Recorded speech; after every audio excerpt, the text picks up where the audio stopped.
Mūsdienās liekas, ka Eiropa ir viena no mierīgākajām vietām pasaulē. Vismaz pirms 2022. gada februāra tā noteikti varēja teikt.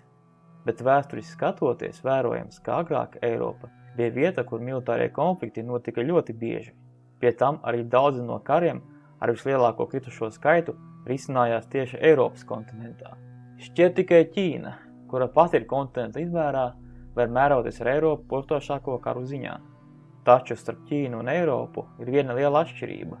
Ķīna jau pavisam sen izveidojās kā viena vienota impērija, kurā gan joprojām eksistēja atsevišķas tautības, bet tās visas bija vienotas zem vienas augstākas pārvaldes. Eiropa turpretīm joprojām valstu daudzuma ziņā ir viena no sadrumstalotākajām vietām pasaulē.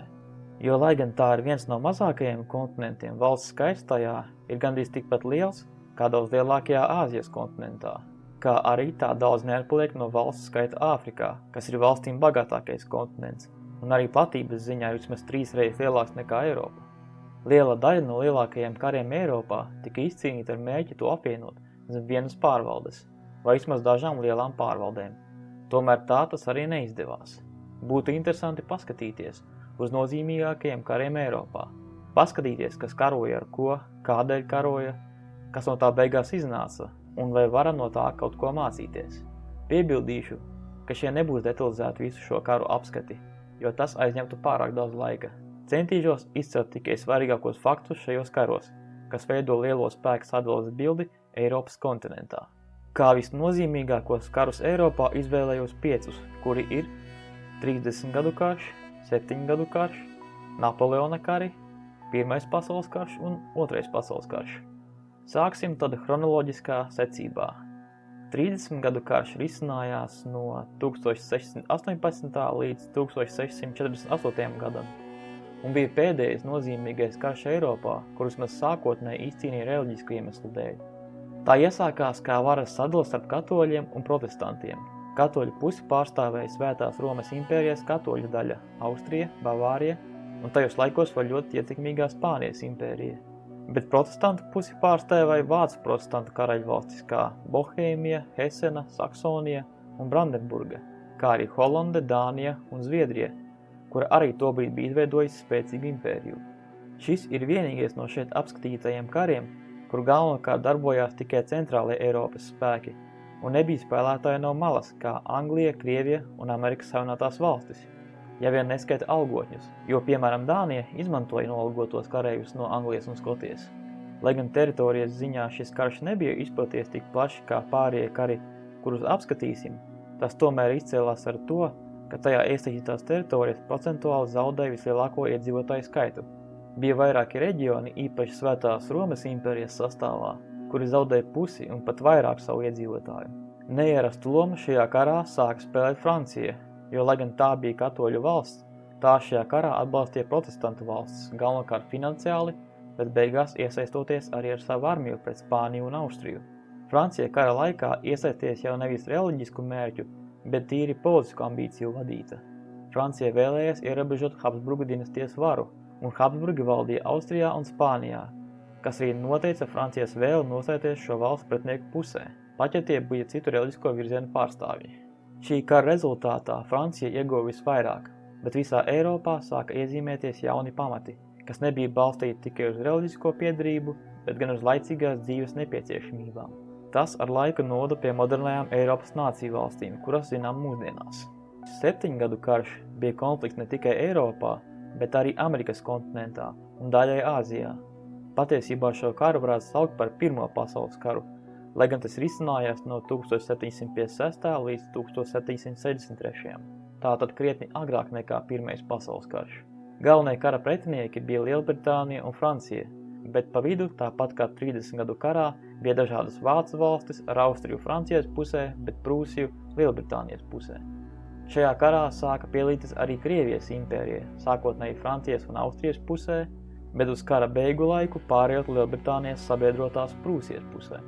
Kara rezultātā Britiem izdevās samazināt Francijas un Spānijas ietekmi kolonijās, kā arī pašiem kļūt par vadošo jūras lielvaru.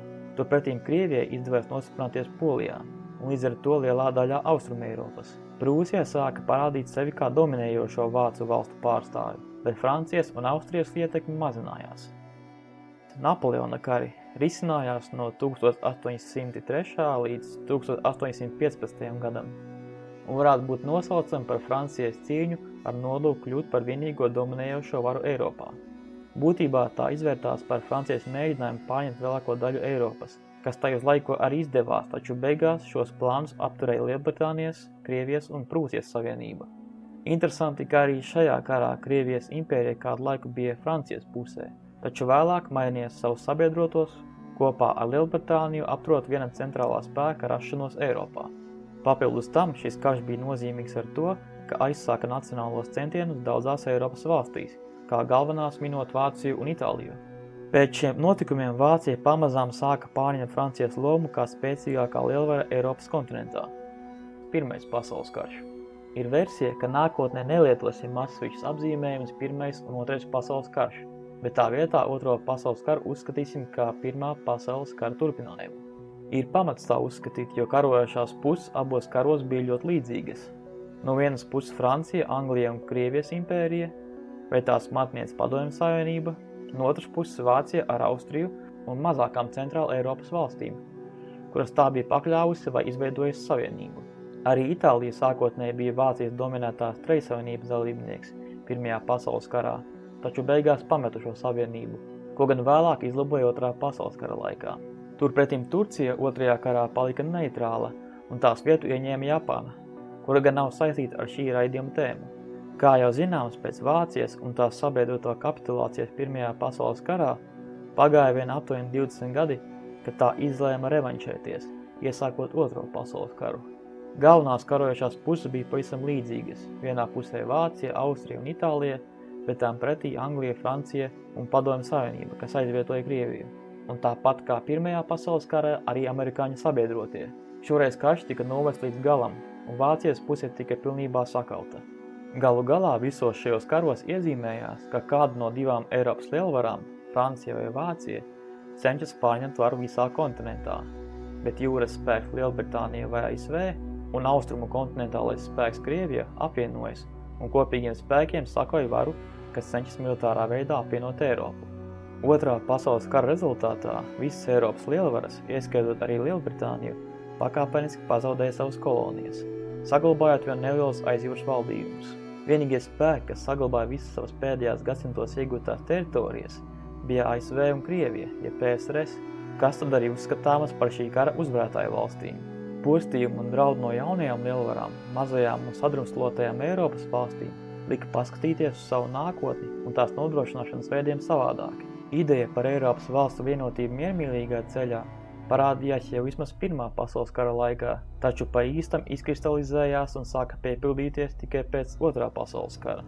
Eiropas valstu vēlme apvienoties un strādāt kopēji ir raksturojams kā tieši iznākums Eiropas imperiālisma ēras izbeigšanai, laikā, kad pasaulē joprojām saglabājās tādi tieši impēriju mantinieki kā ASV, Krievija, Ķīna, Brazīlija un savā ziņā arī Indija, lai gan tā vienīgā no nosauktajām lielvarām nebalstījās uz pašas pagātnes iekarojumiem. Skatoties pagātnē, īpaši uz Vācijas un Francijas militāriem mēģinājumiem apvienot Eiropas zem vienas valdības, varam novērot, ka Eiropas valstīm izdevās saglabāt savu savpatību un beigās tomēr spēja atrast kopsaucējus bez kara. Šis process ir vēl pavisam jauns un vēl nav paredzams, vai tas tiešām novadīs pie vienas kopējas Eiropas identitātes, vai cieši saistītu, bet tomēr atšķirīgu identitāšu konfederāciju, vai tomēr atgriešanos pie vecajiem pretīm stāvošajiem valstu blokiem.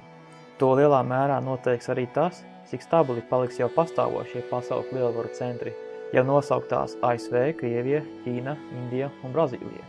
Jebkurā gadījumā Eiropas piemērs ir visunikālākais, jo ir vismazāk centralizētākais, tomēr jau spējas nodrošināt savām valstīm neparasti ilgu miera periodu un atsevišķās jomās arī attīstību. Lai gan pie attīstības vēl pieklibo, jo ir vairākas modernās nozares, kurā Eiropa iepaliek, piemēram, modernā elektronika un informācijas tehnoloģijas. Ja Eiropa vēlas saglabāt savu vietu kā vadošā lielvara pasaulē, tā neiztiks bez jaunāko ražošanas un zinātnes nozaru attīstības, bet tā jau būtu atsevišķa tēma. Kas svarīgs šobrīd ir saprast, vai paši eiropieši vēlas šo kopējo projektu savu nākotnes ambīciju un drošības vārdā, vai tomēr vēlas iet katrs savu ceļu. Tas arī pagaidām būtu viss par šo tēmu. Šajā kanālā apskat dažādas ar vēsturi, kultūru, ekonomiku un sabiedrības procesiem saistītas tēmas. Lūdzu, atstāj savu komentāru par to, ko tu domā šajā sakarā. Ja interesē dzirdēt ko vairāk, iesaku abonēt šo kanālu, kā arī paskatīties citus ierakstus tajā. Paldies par uzmanību! Līdz nākamajai reizei!